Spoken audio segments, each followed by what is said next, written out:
안녕하세요. 서울에 사는 30대 여자입니다. 딸 하나 키우면서 혼자 살고 있어요. 남자 하나 없는 게 이렇게 편한 겁니까? 없으니까 일이 좋아요. 아버지는 젊은 나이에 혼자 어떻게 살지 걱정하시지만 지금 같아선 너무 행복해서 누굴 만나고 싶지도 않더라고요. 남편의 바람을 아버지의 사이다 한 방으로 해결하고 요즘은 속 시원하게 살고 있기 때문이에요. 어릴 때 읽은 동화를 보면 은혜도 모르는 짐승들이 많이 나오잖아요.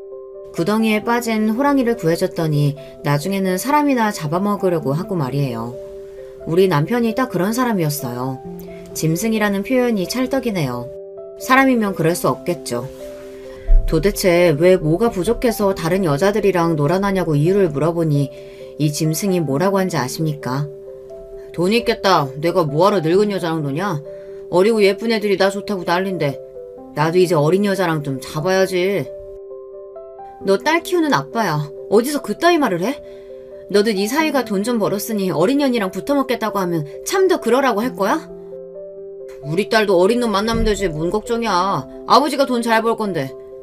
그래? 그럼 나도 만나도 되겠네. 10살이나 어린 애들. 우리 학원 선생 중에 있던데. 미쳤어? 애 엄마가 집에서 조신하게 있어야지. 그리고 너 이제 늙었어. 예전처럼 인기 있겠어? 잠만 말고 넌 집에서 가만히 있어라. 남이 하면 불륜이고 제가 하면 로맨스라고 하더니 이거 완전 미친놈이었어요. 언제부터 이런 생각을 한 걸까 짚어보면 태어날 때부터 이 인간은 이런 놈이라고 볼 수 있어요. 사람들은 제가 너무 사납게 잡은 게 아닐까, 아버지가 병원 차려주고 공치사를 심하게 해서 자존심이 상해 어린 여자랑 눈이 맞았다고 짐작들을 하실 수 있을 텐데요. 아니요, 이 남자는 원래부터 이런 놈이에요. 그동안은 돈이 없다 보니 본색을 숨긴 것 뿐이에요.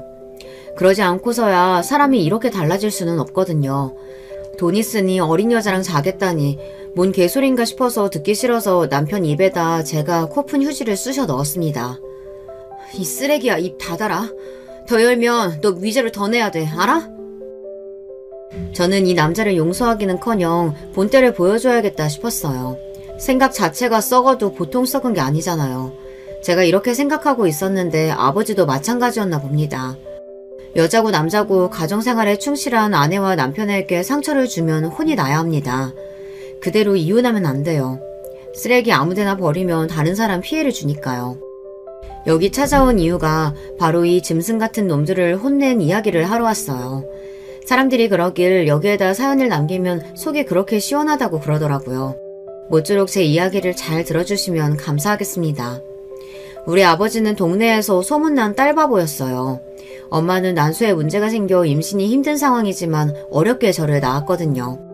그래서 아버지는 제가 태어난 후 불면 날아갈까 금지 오겹으로 키우셨어요. 하긴 어떤 사람이 자기 자식이 안 귀하게 여기겠어요. 하지만 아버지는 유별나게 딸을 사랑했죠. 아버지는 공인중개사로 일하시다 부동산 투자로 돈을 벌었어요. 그래서 건물도 사고 임대사업도 시작하셨어요. 그래서 동네에서는 늘 유명한 사람이었습니다. 게다가 매일 저를 업고 다니는 바람에 사람들이 팔불출이라고 놀렸어요. 우리 딸이에요. 예쁘죠? 얘는 진짜 귀해서 바닥에 내려놓지도 못하겠어. 2살부터는 아버지 취미활동에 제가 감초 역할이었어요. 등산 산악회에 가도 저를 업고 가고 볼링을 치러 갈 때도 데려가셨죠. 미술학원도 같이 가고 피아노도 함께 배우고 심지어 발레학원도 제가 아파서 빠지게 되면 뭘 배웠는지 보고 와서는 저한테 알려주기까지 했어요. 하지만 시간이 지나니 아이들이 놀리기 시작하더라고요. 10살 무렵인가 제가 독립을 선언해서 더 이상 학교나 학원이나 친구 노는 데 오지는 않으셨는데 조금은 섭섭했다고 해요. 아빠, 부탁이 있는데 저 독립하고 싶어요. 더 이상 따라다니지 마세요. 애들이 놀려요. 제가 당돌하게 말하니 아버지가 그래 안다니마 단칼에 제 부탁을 들어주셨죠. 물론 제가 먹고 싶다는 거 하고 싶다는 거 모두 하게 해주셨어요. 그렇다고 버릇없이 큰 건 아니에요. 어른들한테는 예의를 지키면서 제 의견을 말하는 당찬 여자로 키워주셨죠. 또 지금 잘 사는 걸 당연히 여기면 안 된다고 했어요. 가난한 사람을 도와야 한다며 아버지랑 봉사활동도 많이 다녔어요. 넌 운이 좋아서 아버지를 만났을 뿐이라고 하며 혹시 모를 특권의식을 내려놓게 했어요. 한마디로 돈 좀 있다고 버릇없이 구는 걸 막아주셨다 이거예요. 그렇다 보니 아픈 사람들에게 도움을 주고 싶더라고요. 그때부터 저는 의사가 되어야겠다고 결심했어요. 아버지 교육 철학 자랑을 이렇게나 길게 하나 싶을 텐데요. 이렇게 똑부러지게 키워놓으면 뭐합니까? 남자 보는 눈이 없는데 말이에요. 아버지가 그건 못 알려주셨어요. 왜냐고요? 모든 남자가 아빠 같을 줄 알았거든요. 다들 아버지처럼 소신있게 사람답게 사는 줄 알았죠. 짐승 새끼가 사람 가죽을 쓰고 저를 켜놓할지는 몰랐어요. 하길 그걸 분간하기 어려우니 사람마다 속 터지는 사연이 생기는 거 아닐까 저 스스로를 위로하고 있네요. 다시 본론으로 돌아가면 전 의사가 되기로 한 이상 아버지의 전폭적인 지지를 받으며 공부를 시작했어요. 재력이 있는데 공부하는 게 뭐가 어렵겠어요. 다행스럽게도 서울에 있는 사립대 의대에 차석으로 입학했어요. 그때까지도 제 인생에 바리게이트는 하나도 없었거든요. 탄탄대로처럼 장애물이 없었는데 하지만 어느 날 브레이크가 필요하더라고요. 그동안 초등학교 때부터 의대까지 한시도 쉬지 않고 공부를 한 탓인가요? 몸에 무리가 왔는지 입이 돌아가 버렸어요. 그와 아사라고도 하는데 얼굴의 근육을 움직이는 안면신경의 기능에 문제가 생겨 얼굴에 마비가 오는 거래요. 눈도 완전히 안 감기고 귀도 안 들리고 발음도 부정확하고 음식물도 한쪽으로 흘리고 일상생활 자체를 하기 어려운 증상인데요. 어느 날 자고 일어났더니 입이 왼쪽으로 쏠려 있었어요. 저는 거울을 보고 그대로 혼절했는데요. 눈을 떠보니 응급실 침대였죠. 아버진 미친 사람처럼 뛰어오셨더라고요. 엄마한테 그동안 왜 애 관리를 하지 않았냐며 혼을 내지만 마치 자신한테 하는 것 같았어요. 공부를 잘하는 것도 중요하지만 역시 부모에게는 자식 건강이 최고의 효도예요. 아버지는 그때부터 잠을 제대로 주무시지 못했어요. 저처럼 마비가 와서 한 번쯤 돌아가면 좀처럼 정상으로 돌아오기 어렵다고 했어요. 특별한 원인도 없어요. 몸이 피로하거나 스트레스를 많이 받으면 나타난다고 하는데 그동안 과로가 있었나 봐요. 학교를 휴학하고 집에서 쉬었습니다. 아버진 10만리를 따라다니며 산삼을 캐서 저를 먹이기까지 했죠. 1년을 꼬박 정성을 들이니 다행히 입이 제 위치로 오긴 하더라고요. 하지만 공부를 시작하니 다시 입이 돌아가고 말았어요. 결국 저는 의대를 그만두고 말았죠. 얼마나 울었는지 몰라요. 입이 돌아가기 전부터 사귀던 남자친구가 있었는데요. 바로 지금의 남편이에요. 동기로 제가 건강으로 무너지니 많은 의지가 되어주었어요. 그때는 사람다워 보이긴 했어요. 제가 영문과로 전과하고 영어 강사나 번역 일을 했어요. 남편은 군대를 다녀오고 남편은 인턴에서 레지던트 전문의까지 의사로 성장했어요. 왜냐고요? 바로 저의 뒷바라지가 있었기 때문이에요. 내모까지 열심히 해. 그러면 빠르게 개업할 수 있대. 아버지가 그랬어. 남편은 정형외과를 전공했는데요. 척추관절병원을 개업하는 게 자신의 바람이라고 그랬어요. 자기는 의사가 돼서 돈을 많이 벌고 싶지만 신무의 무릎이나 시부의 50견도 고쳐주고 싶기에 정형외과를 선택했다고 했어요. 자기가 대학 1학년 때 부잣집 딸을 만날 줄 몰랐다고 해맑게 웃던 모습이 아직도 선해요. 나 그렇게 부자 아니야. 먹고 살 정도지. 자기는 도대체 어느 정도인데? 말하면 나 싫다고 도망갈 것 같아. 아버지 막노동하시고 엄마는 건물 청소해. 집은 반지하 단칸방이고 아버지 빚도 있어. 아주 거지 같은 환경이지. 난 학원도 다녀본 적 없어. 아버지 오죽하면 공부 그만두래. 돈 없다고. 그렇구나. 근데 너 대단하다. 혼자 공부 열심히 했네. 이래도 나랑 사귈 수 있어? 애들이 그러는데 너희 아빠는 건물주라며? 건물이 한두 개가 아니라고 하던데. 그게 무슨 상관이야. 집안 환경은 관심 없어. 내가 원하는 건 변하지 않은 마음이야. 그건 나 자신 있다. 솔직히 너니까 사귀는 거지. 내 주제에 무슨 연애냐. 자수성가한 아버지와 남편이 비슷하게 느껴졌습니다. 의사가 돼서 가난한 사람을 돕겠다고 했는데 이왕 이렇게 됐으니 사랑하는 남자를 돕자는 생각이 강했어요. 만나는 남자애가 있는데 가정환경이 어려우니 아버지한테도 도와달라고 했어요. 선뜻 아버지가 남편을 만나보자고 하시더라고요. 자초지정을 돕고서 아버지는 학비를 주시기로 했어요. 남편의 순수한 성품이 마음에 든다고 하셨죠. 학비 준다고 해서 우리 딸 억지로 만나지는 마라. 헤어지고 싶으면 헤어져도 돼. 앞으로 자네가 공부 열심히 하면 계속 줄 수 있거든. 나중에 갚으면 되는 거니까. 세상은 넓고 여자는 많잖아.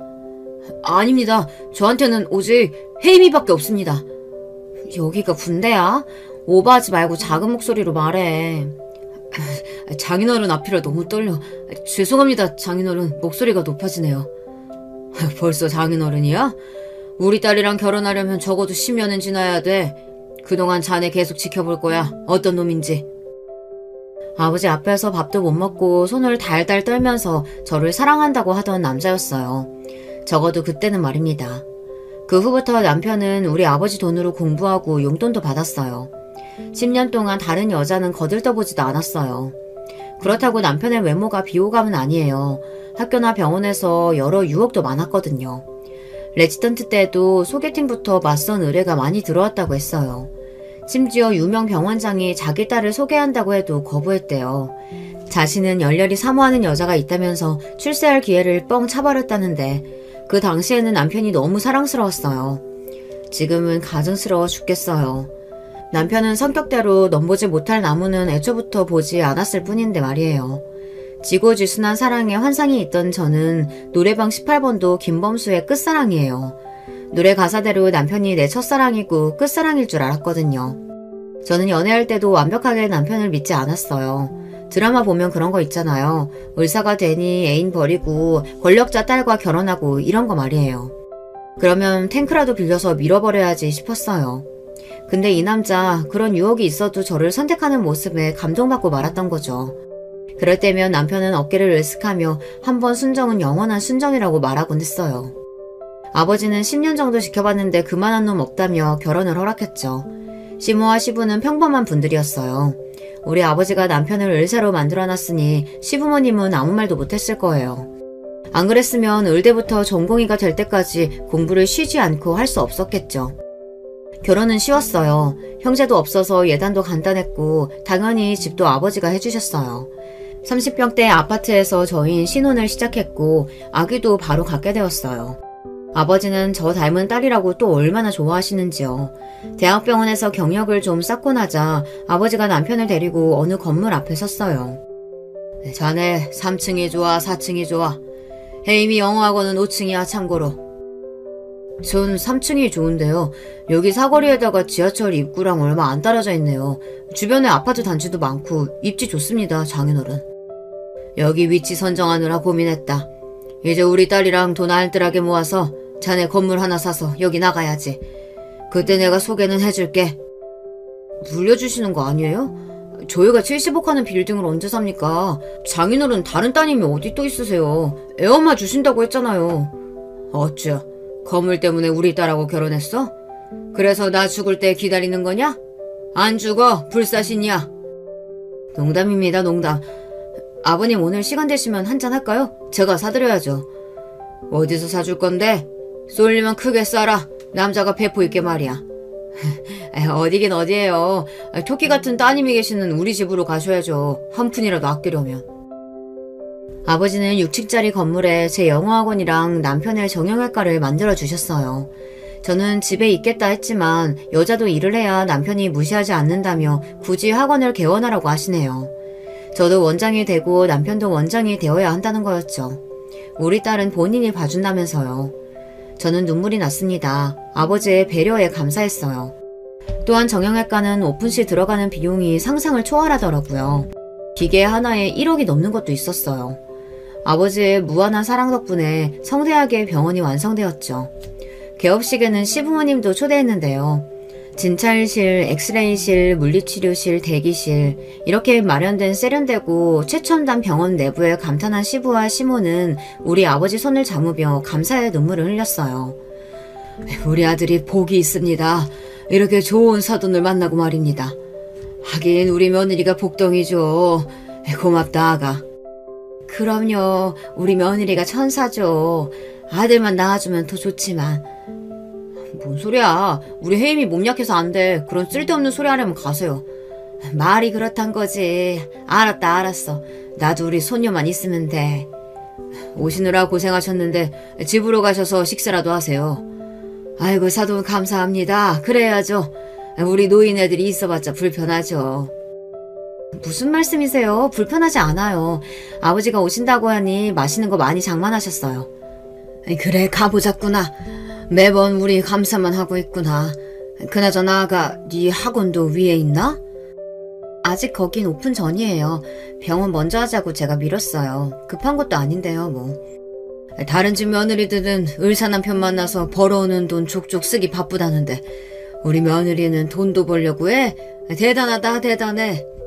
그날 식사도 맛있게 하시고 전복이랑 갈비 등 비싼 식재료도 챙겨드렸습니다. 바쁘다고 자주 가보지도 못하는데 이런 거라도 드시라며 아버지가 미리 다 준비해 주신 거였어요. 다행히 시부모님들은 흡족해 하시며 집으로 돌아가셨어요. 자기 아들이 대접받고 사는 모습도 보게 되니 안심하셨나 봐요. 시부모는 영어학원 개원할 때도 불러달라고 하시더라고요. 청소라도 하시겠대요. 알겠다고 했지만 학원은 개업식도 하지 않을 거예요. 번역일을 하는 사무실 정도로 생각하고 있어요. 저는 학원보다 병원이 안정되길 원했어요. 그래야 남편 기가 사니까요. 친정 돈으로 병원 차렸는데 위축되지 않을까 걱정했었는데요. 그렇지 않아도 동네 사람들이 이미 우리 사정을 다 알고 있으니 남편을 거지사위 취급하더라고요. 몸뚱이 하나만으로 장가왔다 이거죠. 남이 제 남편을 무시하니 너무 속상하고 저는 남편이 더 잘 되기를 바랬는데요. 입소문이 중요하듯이 초반에는 사람이 몰리진 않았어요. 요새는 병원도 빠르게 개업하고 폐업하는 상황이 많아서 걱정이었죠. 영어학원은 성인반 위주의 수업을 하니 사람들의 수요가 늘어나고 있었는데 병원은 파리만 날린다고 하니 괜히 제가 미안한 거 있죠. 그때 아버지가 학원에 오셨어요. 왜 표정이 그래? 박서방 병원에 사람 없다고 네가 죽상이면 어떡해? 요새 집에 오면 기운이 빠져서 축 늘어져 있어요. 저번에는 서재에 들어가서 한참 만에 나오더라고요. 적자가 심각하다면서. 이 동네에 갑자기 정형외과들이 많이 늘어났어. 사거리 건너편에도 하나 더 생긴다고 하던데. 결국 라연이 아빠 병원만 안 되는 거잖아. 어떡하면 좋아?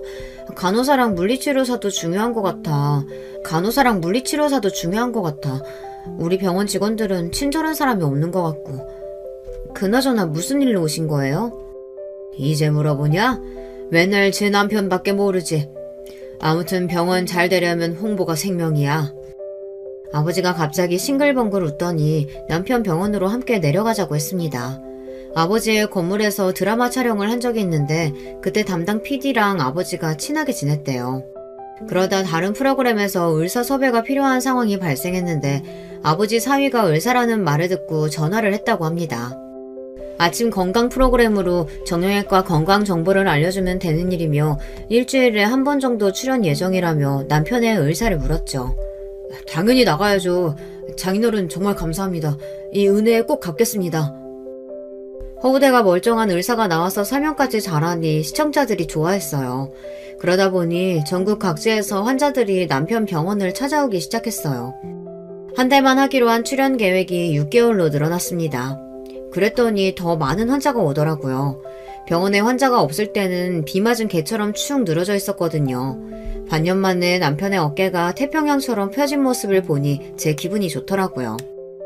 정기적으로 프로그램에 출연하는 것은 끝났지만 그 후에 의사 패널이 필요할 때 각 방송사에서 남편을 찾았더라고요. 그렇게 인기가 있으니 한 회사에서 남편의 유튜브 채널을 만들고 관리해주겠다고 했어요. 이제는 방송국에 가지 않고도 의학 정보도 알려주고 병원 홍보도 하게 되었어요. 아버지는 남편의 병원을 차려주며 세를 받지 않았는데요. 3층은 물론 2층까지 병원 건물로 쓰게 돼버렸어요. 1층은 약국이 들어와 있었고 남편 병원이 잘 되니 4층과 5층에도 소아 청소년과 내과가 들어오겠다고 줄을 서니 저는 학원을 옮기겠다고 했어요. 그렇게 3년 동안 남편의 병원이 소위 말해서 대박이 났어요. 남편에게 진료받겠다고 예약을 걸어놓고 몇 개월을 기다린 적도 있었어요. 그때부터였어요. 남편이 서서히 본색을 드러내기 시작했죠. 이 정도로 잘 되면 장인에게 먼저 금전적 보상을 해야 하는데 시부와 시모의 아파트를 먼저 사주고 싶다는 겁니다. 솔직히 우리 아빠한테 먼저 해야지. 아버지 아니면 의사도 못 되고 병원도 없었어. 왜 그렇게 부정적이냐? 그리고 장인어른은 다 갖고 있잖아. 부족한 게 있으셔? 아니잖아. 우리 엄마 아빠 아직도 월세 살아. 그럼 당연히 먼저 사드려야지. 안 그래? 장인어른이랑 장모님 우리 병원 와서 매일 물리치료 받으시잖아. 우리 엄마 아빠는 멀어서 오지도 못하고. 우리 부모님 돈 내잖아. 진료비. 무슨 소리야. 엄연히 손님이야. 그리고 친구분들도 얼마나 모시고 온 줄 알아? 비보험으로 도수치료 받고 주사치료 받는 건 다 우리 부모님 지인이야. 아, 그래, 알았어. 이번만 우리 엄마 아빠 먼저 도와주고 그 다음에 장인 장모님 유람선 여행이라도 보내드리자. 됐지? 남편은 시부모님한테 시흥에 있는 30평대 아파트를 사주고 말았어요. 5억 이상 되는 건데 지금까지 번 돈이 있으면 아버지 2억 정도는 드리고 작은 평수로 해서 시댁에다 3억 정도 드리면 어떠냐 했더니 펄펄 뛰고 난리가 났죠. 내가 말했지. 먼저 하고 해드린다고. 안 해준다고 한 것도 아닌데 왜 그래? 그럼 넌 학원 잘 되면 아버지한테 뭘 해드렸냐? 난 초기 비용이 자기 10분의 1도 안 되거든. 그리고 월세 다 냈고. 아니 자기만큼 대박이 안 났잖아. 지금 병원 수입이 얼만데 그래. 생각 같으면 강남에 주상복합이라도 엄마 사드리고 싶어. 참고 있는 거 안 보여? 저는 남편하고 한 달간 말을 안 했습니다. 병원이 대박 날 때에도 남편은 정신이 없었어요. 출연에 진료, 유튜브까지 몸이 하나라도 모자랐죠. 그래서 돈 쓸 시간이 없을 정도였죠. 그래서 저도 아버지 먼저 해드리자 말을 못했는데 아니나 다를까 이제 월급 의사 2명을 쓸 정도로 여유가 생기자 바로 시부모님 집을 사드리다뇨. 지금 우리가 살고 있는 집도 아버지가 사준 건데 말입니다. 제가 말도 안 하고 세게 나가자 남편이 제 눈치를 보더니 아버지에게 차 한 대와 엄마에게는 중고차 가격 정도 되는 명품 가방을 사주고 오더라고요. 물론 카드로 말이죠. 봤지? 사들였다. 더 이상 이 문제로 나 괴롭히지 마라. 누가 물건을 안 기래? 현금으로 드리라고 했잖아. 너 은혜도 모르는 짐승 아니면 잘해라 우리 아빠한테. 그리고 이제 월세 좀 내. 아빠 건물이잖아. 공짜로 살면 안 되는 거 아니야? 있는 사람이 더 한다고 하더니 너를 두고 하는 말인가 보다. 아, 그래 낸다. 내면 되잖아. 버는 돈이 얼만데 생활비는 왜 그대로야. 라연이 초등학생이야 이제. 생활비 그래 10배로 올려야겠다. 이제 우리도 집 옮겨야지. 너무 좁잖아. 집은 여기 살아 그냥. 나중에 아버지한테 3억 정도는 해드려. 여기 보는 사람 많아. 우리 이 동네 지방령 같은 존재야. 우리 집 저녁 메뉴까지 다 안다고. 동네 사람들한테 욕 안 먹으려면 알아서 잘해. 알겠어. 내가 꼭 해드린다. 화 좀 내지 마. 주름 생겨 이쁜 얼굴에. 저는 어이가 없어서 웃고 말았어요. 그렇게 지지고 볶고 싸워도 이때까지는 아직 금슬이 나쁘지 않았거든요. 아버지 용돈 드리라고 한 것도 남편은 잊었는지 자기 차 바꾸고 시모랑 시부차 사주고 골프채 사고 아주 난리가 났어요. 그동안 못해본 걸 신나게 하고 다니더라고요.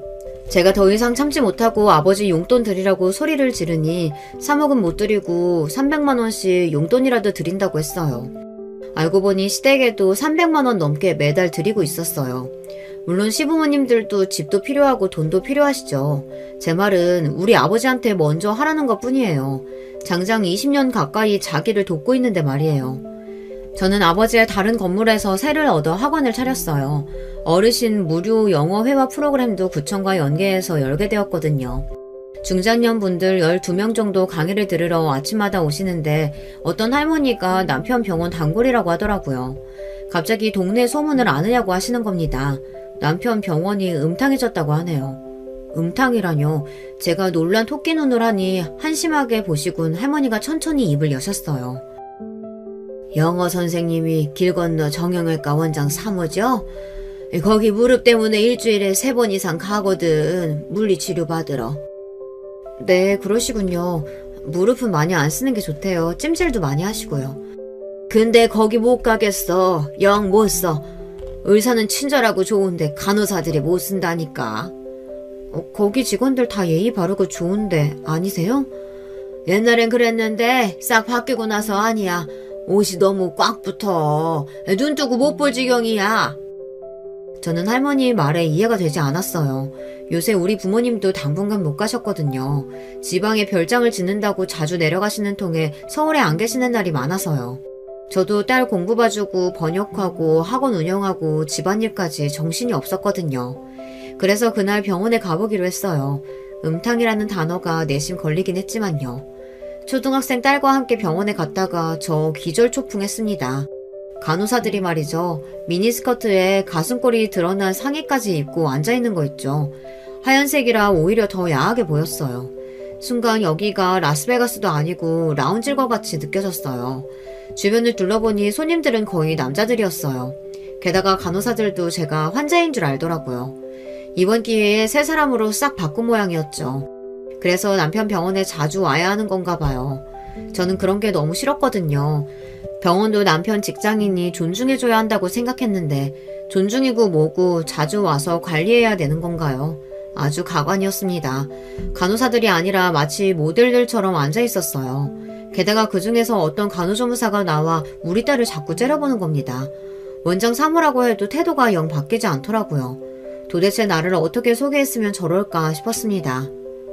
간호자무사님 이름이 뭔가요? 왜 명찰도 안 달고 저기 할머니 침대에서 내려오는데 붙잡는 사람도 없어요. 여기 담당 간호사 누구예요? 간호실장님 안 계세요? 네? 안시연인데요. 실장은 저예요. 할머니 담당은 물리치료사고 명찰은 달 곳이 없었어요.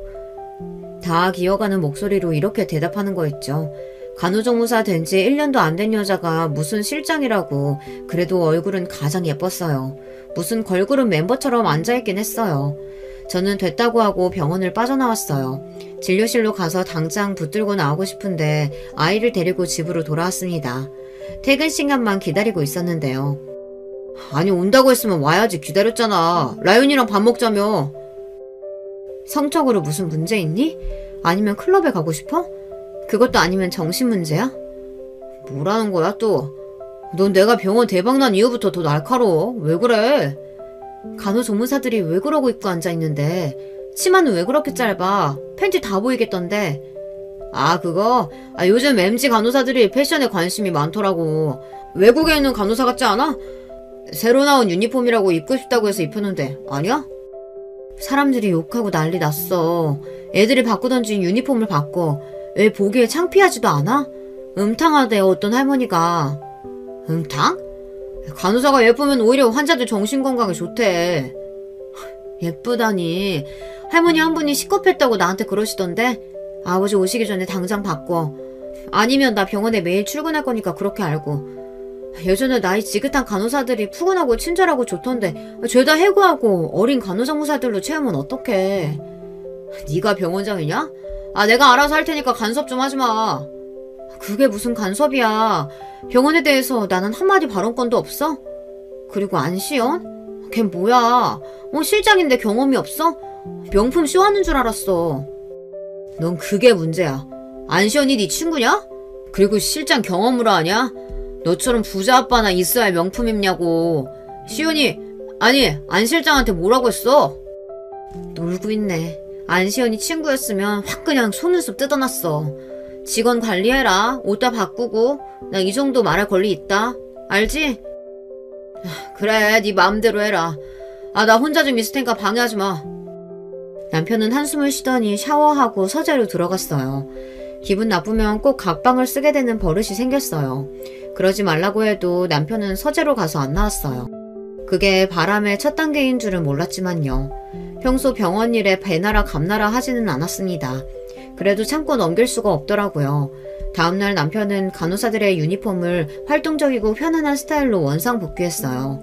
그때는 내 의견을 잘 들어준다고 생각했는데 지금 돌아보니 병원에 자꾸 찾아올까 그랬나 봐요. 그렇게 몇 개월이 더 흘러갔어요. 하지만 여자의 촉이 있잖아요. 남편의 모습이 예사롭지 않아 보였어요. 전보다 패션에 관심을 더 두는 것 같았어요. 예전에는 제가 꺼내준 대로 옷을 입고 나갔는데 요새는 자기가 인터넷이나 백화점에 가서 사오더라고요. 그리고 평일 퇴근 후에 운동 간다, 친구를 만난다 이런 식으로 약속이 늘어났어요. 하지만 설마 여자를 만날까 싶지는 않았거든요. 동네에서 우리 아버지 사위인 걸 모르는 사람도 거의 없고 TV에 나왔는데 얼굴 팔릴 일을 할까 싶었어요. 하지만 인간들은 예상을 뒤엎는 법이니까요. 남편의 병원이 잘 되다 보니 씀씀이가 커졌어요. 명품 옷도 사입고 외제차도 새로 뽑고 예전에 가난한 고학생이 아니었는데요. 게다가 병원 수입을 자꾸 숨기는 느낌이 들었어요. 처음에 용돈도 타서 쓰고 모든 수입을 제가 관리했어요. 하지만 자기도 자기가 번 돈 쓰고 싶다고 난리를 쳐서 경제적으로 우린 각자 번 돈을 각자가 관리하기로 했거든요. 사람들은 남자한테 돈이 생기면 바람이 난다고 저를 걱정했지만 평생 돈에 주눅들어 살아온 남자가 자기가 돈 벌어서 스스로 관리하는 것도 좋겠다 싶어 그러자고 했어요. 그런데 일이 묘하게 꼬이는 느낌이었습니다. 결국 우겨서 제가 수입을 관리하기로 했는데요. 처음에는 아버지한테 용돈도 드리겠다 큰 소리를 떵떵 쳤지만 나중에는 골프채 바꾸고 서재 꾸미고 자신한테 돈을 썼어요. 시부모님들한테도 돈을 많이 드렸는지 우연히 본 남편의 카드 명세서 안에는 시흥 대형마트나 근처 백화점에서 가전제품도 산 지출이 있더라고요. 남편은 부모님 뵙는 일이 많아졌어요. 일만 생기면 시흥이다, 엄마가 아프시다, 잠깐 시댁에 다녀오겠다 이런 식으로요. 자기가 효자 노릇을 하겠다는데 할 말이 없었습니다. 남편은 그동안 제대로 아들 노릇한 적이 없었거든요. 시댁에 같이 가볼까 생각 안 해본 건 아니었는데 아들이 돈을 잘 버니 전에는 무조건 천사 며느리라고 하던 시모와 시부도 전보다 저에게 하는 행동이 달라지기도 했고요. 애는 하나로 끝이야? 둘은 낳아야지. 애 아범도 벌이가 좋은데 말이야. 그래, 예전에는 갖지 말라고 했지만 이제는 생각 좀 해봐라. 우리 아들 4대 독자야. 이렇게 둘째에 대한 압박에 자주 안 가게 되었어요. 남편이 알아서 할 테니 신경 쓰지 말라고 해서 아무 생각이 없었는데요. 요새는 심하게 시흥 시댁에 가는 일이 많아졌어요. 주말도 평일에도 시도 때도 없이 간다는 겁니다. 저는 이러다 시댁에 들어가서 살자고 할까 무섭기도 하더라고요. 가끔 시모가 엉뚱한 말로 어깃장을 놓을 때가 있거든요. 그래서 시모에게 전화를 했습니다. 아니나 다를까 시모는 대뜸 아이 가졌니? 이러는 겁니다. 안부차 전화했어요. 둘째는 고민 더 해봐야 할 것 같아요. 근데 아프신 건 어떠세요? 딸 생일이라 어디 가서 외식이라도 하자 했더니 갑자기 시모가 무릎이 아파서 시흥에 간다고 하지 뭐해요. 그래서 딸이랑 둘이 집에만 있었어요. 같이 가겠다고 했는데 괜히 번거롭게 그럴 필요가 없대요. 딸이 불쌍하죠. 저는 아버지의 사랑, 관심 충분히 받았는데 말이에요. 갑자기 효자가 되겠다는데 말릴 이유가 없었어요. 그런데 시모의 이야기는 달랐습니다. 그래도 며느리밖에 없구나. 아픈 건 어떻게 알았어? 애 아범도 바쁘다고 연락도 없고 라연이 생일인데 가보겠다고 하니 쌩 난리를 쳐서 안 갔다. 너희들은 우리 가는 거 안 좋아하잖아. 하긴 뭐 돈 많은 외할아버지가 있는데. 요새 저희 부모님 시골에서 펜션 짓느라고 바쁘세요. 라연이 생일 때도 못 오셨어요. 그나저나 애 아범이 자주 가니까 오지 말라고 하셨다고 해서 안 갔는데 섭섭하셨어요? 자주 오긴 저번에 월세 밀렸다고 하니까 그때 겨우 한번 오긴 왔지. 월세요? 어머님 저번에 애아빠가 집 사드렸다고 하던데 5억 7천이잖아요. 사주긴 네가 반대한다고 안 된다고 하더라. 사돈 먼저 드려야 한다며. 그건 맞지. 그 어른 아니면 우리 아들 의대라도 졸업했을까 싶다. 우리 월세야. 그래도 덕분에 아파트 월세지만. 얘야, 왜 말을 안 하니? 화났니? 아무튼 우리 네 눈치 봐서 용돈도 제대로 못 받는다. 그런 줄 알아. 라연이랑 한번 와. 그럼 끊는다. 저는 머릿속이 하얗게 변하는 느낌이었어요. 이 인간이 6억 가까이 되는 돈을 어디다 썼을까요? 도박? 술? 아니요. 술도 못하고 지는 걸 싫어해서 도박도 안 해요. 그럼 여자 아니겠어요? 여자라. 근데 바쁜 일상 중에서 언제 여자를 만났을까요? 환자? 대부분 중년 이상인데. 그러면 건물 주변의 사람들? 동창? 남중남고라고 했거든요. 의대 동기 제가 대부분 아는 애들이라 이런 문제가 있었으면 바로 연락이 왔을 거예요. 그러다 간호조무사? 어린 친구들이 왜 우리 남편을 만나? 아니지. 간호조무사가 너무 많았어요. 7명이나 되던데 왜 그렇게 많이 필요한가 싶었거든요. 그때 병원에 갔을 때 저를 빤히 보는 간호조무사가 생각났어요. 유난히 명품이 많았거든요. 머리핀부터 목걸이 그리고 꽉 붙는 유니폼에 고급 가디건까지. 그 여자일까요? 제 육감은 그렇다고 고개를 끄덕이는데요. 찾아가서 머리채라도 잡을까 하다가 고개를 흔들었어요. 그래봤자 동네 재미있는 구경밖에 더 되겠어요. 전화를 끊고 한동안 남편의 행동을 돌이켜봤어요. 다른 건 몰라도 외모에 대한 관심이 높아졌어요.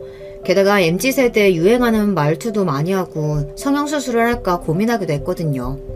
기분이 묘했어요. 말하지 않아도 바람이란 감이 오긴 했어요. 하지만 눈으로 보고 싶은 것이 사람의 마음이잖아요.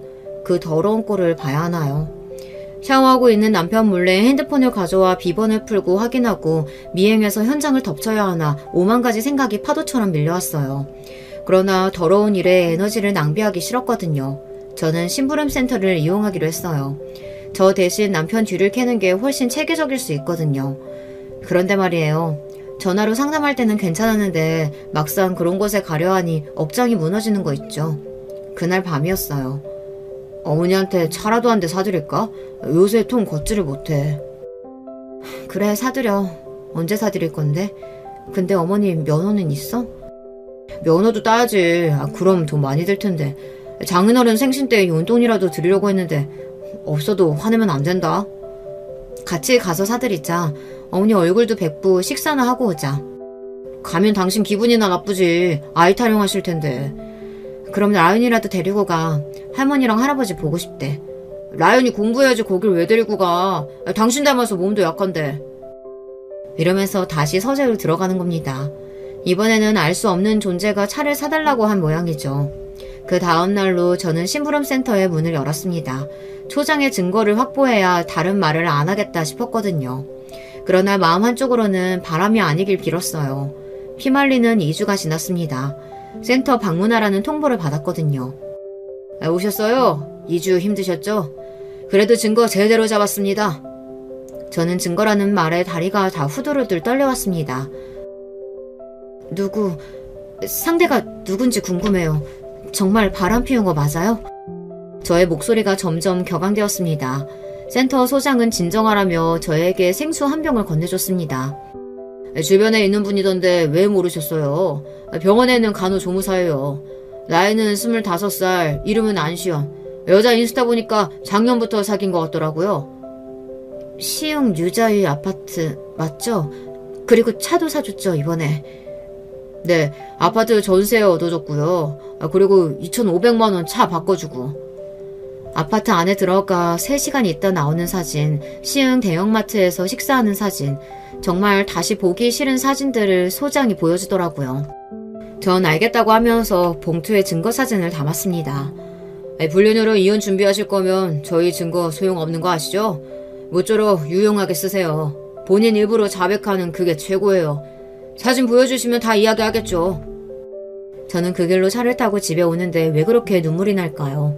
저의 첫사랑이자 끝사랑이 서서히 막을 내려서 그런가요? 집에 들어오니 딸이 저를 보고 소리를 질렀어요. 제 입이 다시 왼쪽으로 쏠려버렸어요. 입이 돌아가 버린 겁니다.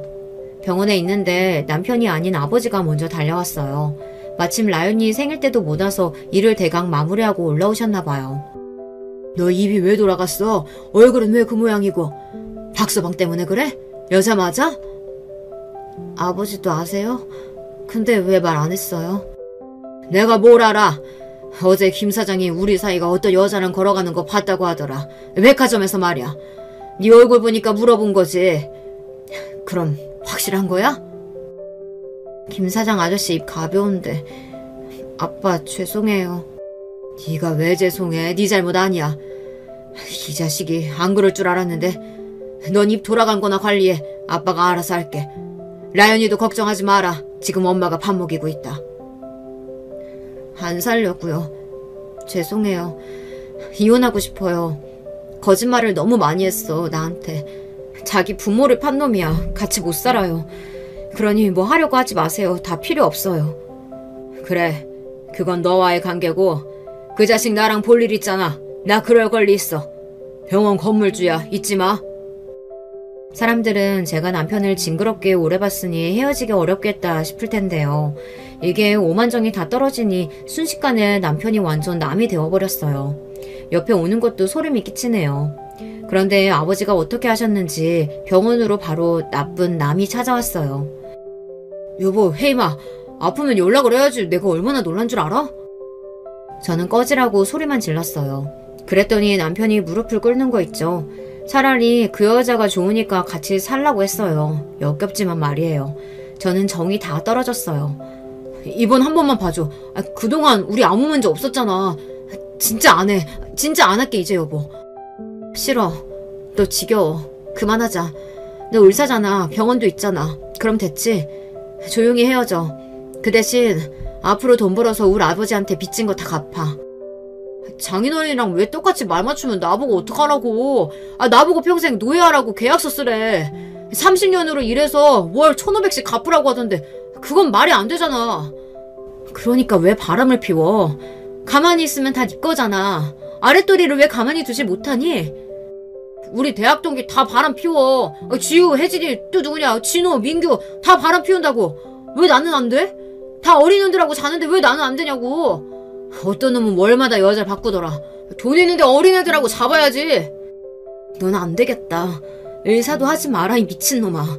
어린애하고 자려고 의사하니? 미친.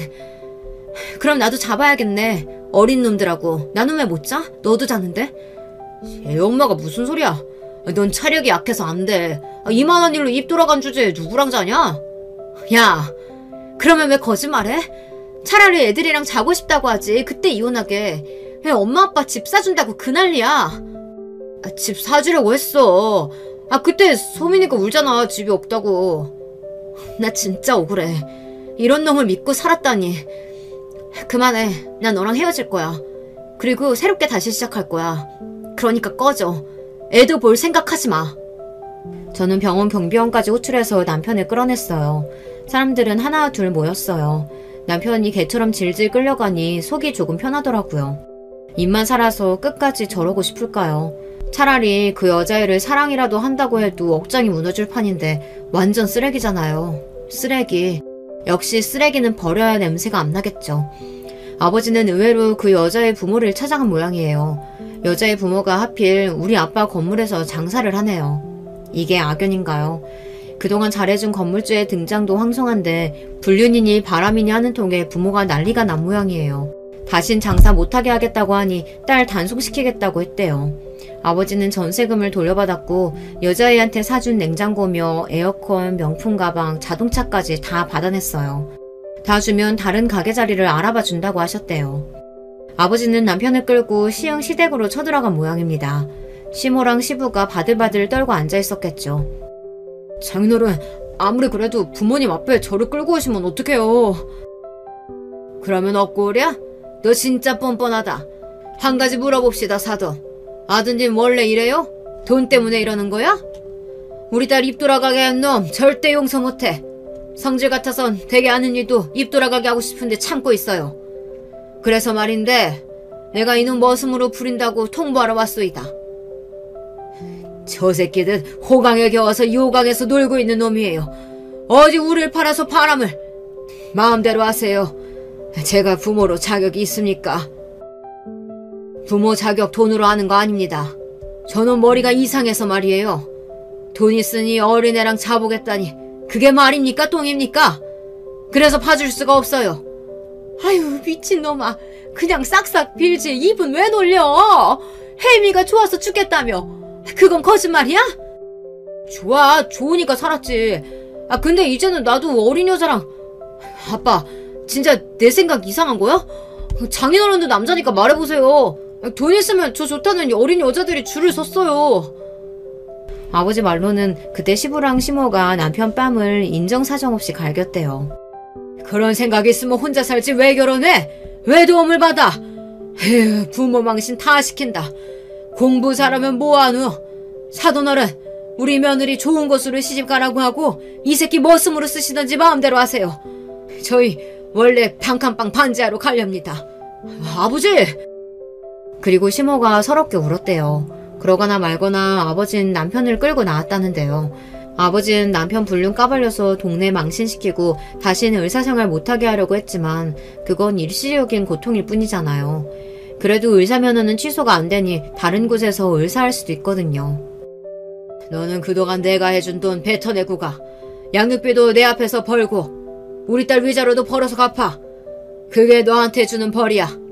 싫으면 경찰에 신고하든지. 동네 아저씨들이 혜임이 입 돌아가게 했다고 너 죽인다고 하던데 어떻게 할래? 병원에 사람이 오겠어요? 소문이 나서. 그게 걱정이냐? 다른 데 얻어주면 되지. 어차피 너 여기서 쫓아내도 다른 데서 월급 을사하겠지. 사람 죽여도 을사하는데 뭐 그깟 간호조무사랑 놀아난 거 그걸로 면허가 취소되겠냐? 억울해서 안 돼. 30년은 안 돼요. 라연이 20살 때까지. 됐지? 그 대신 이혼은 한대. 이런 계약 싫으면 법으로 하던지. 난 다른 걸로 할 거야. 요새 주먹이 근질근질했는데 너 보내고 나도 가지 뭐. 그렇게 해서 남편은 제가 사는 지역 멀리 정형외과를 다시 개업했어요. 거기서 제법 돈이 들어옵니다. 주말도 없이 일을 한다고 하는데요. 웃긴 건 간호자무사 다 남자로 채워놨대요. 물리치료사 남자, 건물 청소도 남자라고 합니다. 남편은 출근하고 퇴근도 아버지에게 다 보고하고 점심값, 저녁값 타서 고시원에 가요. 그리고 수입을 우리에게 주는 겁니다. 저는 신경 딱 끊기로 했어요. 집에 그 인간이 없으니 살만한 거 있죠. 입도 제자리를 찾았어요. 간호조무사 머리채라도 잡아야 하는 거 아니냐고 엄마가 저에게 묻더라고요. 미쳤어. 그거 잡아봤자 내 손만 더러워져. 그 여자는 한 번 했으니 다른 데 가서 또 해. 내연녀도 중독이야. 중독자는 내가 처리하지 못하지. 간호일 못한대. 소문 짱 났나 봐. 하긴 이 동네에서 너 건들면 어떻게 되는지 몰라. 에휴, 미련한 것들. 누가 그러더라고요. 아버지 없는 사람 서러워서 살겠냐고요. 맞아요. 저는 아버지 덕분에 속도 시원해지고 입이 제자리로 돌아왔어요. 시흥 아파트에 가서 내연녀랑 난리치고 남편하고 싸우고 이런 일 안 해서 더 고마웠어요. 이혼하고도 남편은 2년째 우리 집에 돈을 가져옵니다. 아주 거짓골을 하고 말이죠. 하루는 울면서 미안하다고 집 앞에서 통곡을 하는데 안 받아줬어요. 아마 매일 밤 후회의 눈물을 흘려도 다시 그 상황이 되면 또 바람날 수밖에 없어요. 처음부터 안 할 사람은 안 할 테니까요. 여기까지 들어주셔서 너무 감사해요. 여러분께는 늘 좋은 일만 있으시길 바랄게요. 안녕하세요. 저는 미국에서 미국인 남편과 토끼 같은 아들과 딸을 키우며 사는 40대 여자입니다. 지구 반대편에서 사는 저는 심심하면 삿바 채널을 즐겨 듣고는 해요. 아이들이 학교에 가고 남편도 일하러 가면 집에 혼자 남게 되거든요. 저도 집에서 간단한 번역 같은 부업을 하고 있는데 어디까지나 부업이라 남는 게 시간이랍니다. 성격상 가만히 있는 것을 못해서 남는 시간이 있으면 뭐라도 하는 편인데요. 그럴 때마다 사연을 틀어놓고 집안일을 하거나 서류 정리를 하고는 해요. 들으면서 같이 웃기도 하고 울기도 하며 즐거운 시간을 보내고 있답니다. 그러다 얼마 전에 저한테도 들려드리고 싶은 사건이 발생했어요. 매번 들을 때는 저런 일도 있나 싶었는데 현실은 역시 영화보다 더하더라고요. 그럼 바로 시작하겠습니다. 저는 3남매 중 둘째로 태어났습니다. 위아래로는 오빠와 남동생이 있어서 저 혼자 여자로 자랐어요. 이렇게 말하면 대부분이 저에게 오빠와 남동생에게 많이 치이고 살았냐고 물어보더라고요. 하지만 절대 아니었답니다. 얘 성희야, 너 또 친구 때렸다며? 그러면 어떡해? 엄마가 아무리 그래도 친구 때리면 안 된다고 몇 번 얘기했어. 어? 선생님께 또 전화 왔잖아. 또 그 집 엄마 우리 집 찾아오게 생겼잖니. 아, 동네 창피해서 엄마가 못 돌아다녀. 걔가 우리 성민이 키 작다고 괴롭히잖아. 엄마가 무슨 일이 있어도 가족이 최우선이라며. 엄마 말대로 한 건데 왜 나한테 뭐라 그래? 만약 걔가 성민이 안 건드렸으면 나도 걔 안 때렸어. 엄마, 그래도 누나가 저번에 나 놀리는 때려서 이제 애들이 안 괴롭혀. 나는 누나가 슈퍼맨 같아. 누나만 있으면 아무도 나를 놀리지 않아서 좋단 말이야. 거봐, 애 나 없으면 어디 가서 맞고 다닌다니까? 오히려 엄마는 나를 칭찬해야지. 나한테 그렇게 뭐라 하면 어떡해? 저번에 오빠도 나한테 고맙다고 했어. 그래, 성희가 그래도 자기 오빠랑 동생은 끔찍하게 생각하잖아. 나는 우리 딸이 저렇게 드세서 오히려 좋은데? 어디 가서 당하고 사는 것보다는 훨씬 낫지. 얼씨구, 아주 나를 빼고 자기들끼리 똘똘 뭉치네. 참나 웃겨. 성희, 너는 그래도 그렇게 애 얼굴을 피나게 하면 어떡해. 앞으로 때릴 거면 안 보이는 곳을 위주로 때려. 적당히 하란 말이야. 비록 제 성격이 매우 드세서 마치 골목대장처럼 지냈어도 우리 가족은 서로 화목했어요. 부모님도 사이가 좋으셨고 우리 3남매를 편애 없이 공평하게 대하셨습니다. 보통 둘째는 중간에 끼어서 사랑을 못 받고 자란다고 하잖아요. 하지만 우리 부모님은 언제나 삼남매를 동등하게 대하려고 노력하셨어요. 저 때는 남아선호 사상이 매우 심할 때였는데 그래도 제가 혼자 여자라고 오히려 아빠는 저를 더 챙겨주시곤 했답니다. 성희야, 우리 성희는 선생님이 보니까 참 기골이 장대해서 체육에 소질이 있어. 혹시 육상선수로 나갈 생각 없니? 부모님께 말씀드려봐. 심지어 저는 골격도 매우 크고 좋아서 또래보다 키도 훨씬 컸어요. 덕분에 학창시절에도 남자 학생과 싸워도 아무 문제가 없었답니다. 사실 동생은 어려서 키가 유달리 작고 허약했어요. 그래서 시비도 많이 걸렸는데 제가 그럴 때마다 나서서 물리치니 동생은 저 덕분에 걱정 없이 학교에 다닐 수 있었죠. 이렇게 제가 힘도 세고 성격이 좋지 않았다고 하면 혹시 일진이었냐고 물어보더라고요. 야, 너희 지금 뭐 하는 거야? 왜 자꾸 친구들 돈을 가져가는 거야? 돈 없으면 집에 가서 부모님한테 달라고 해야지. 이렇게 학교에서 친구들 괴롭혀도 되는 거야? 너희 친해? 친한 것도 아니잖아. 한 번만 또 이러면 그땐 바로 선생님께 달려갈 거야. 성희야, 고마워. 쟤들이 자꾸 나 찾아와서 돈 달라고 하는 거 너무 힘들었어. 너 덕분에 이제 나 안 건들 것 같아. 진짜 진심으로 고마워. 너 없었으면 엄마가 준 용돈 다 쟤들 줬을 거야. 일진은 아니었고 오히려 저는 일진들을 물리치는 존재였어요. 오죽하면 그런 저에게 고맙다고 어떤 친구의 부모님은 우리 집까지 찾아와서 과일을 주고 가신 적도 있답니다. 이렇게 자유로운 영혼으로 자란 저는 덕분에 친구들과 선생님들의 애정을 듬뿍 받았답니다. 우리 아버지가 예의를 상당히 중요하게 여기셔서 선생님들에게 제가 또 잘했거든요. 범생이라 공부를 잘했던 오빠와 허약했지만 공부를 잘했던 동생 사이에서 저는 사실 혼자만 공부를 못했어요. 그래도 우리 부모님은 저에게 공부하라는 소리를 전혀 하지 않았답니다. 오히려 우리 엄마의 소원은 바로 이거였어요. 공부는 못해도 좋으니까 제발 조신하게 행동하고 말해. 엄마는 네가 오빠처럼 좋은 명문대에 가거나 그런 거는 원하지도 않아. 그러니까 그냥 평범하게 살자, 어? 네가 불의를 못 참고 그러는 건 알겠는데 평범한 인생도 얼마나 좋니? 우리 엄마의 평생 소원은 바로 제가 조용하고 조신하게 살다가 평범한 남자와 결혼해서 평범하게 사는 거였어요. 그런데 원래 평범하게 사는 게 가장 힘든 거 아시죠? 저는 성인이 되고 나서도 사건이 많았습니다. 저는 경기도에 있는 어느 4년제 대학에 입학했어요. 이제 대학생이 되었으니 얼마나 신났겠어요? 친구들과 같이 미팅도 하고 서울로 놀러 다니며 아주 즐거운 대학생활을 했습니다. 그런데 슬프게도 미팅하면 할수록 저는 남자친구를 사귀는 것이 힘들었어요. 성희, 너는 조금 부담스러워. 나는 착하고 내 말을 잘 들어주는 여자가 좋아.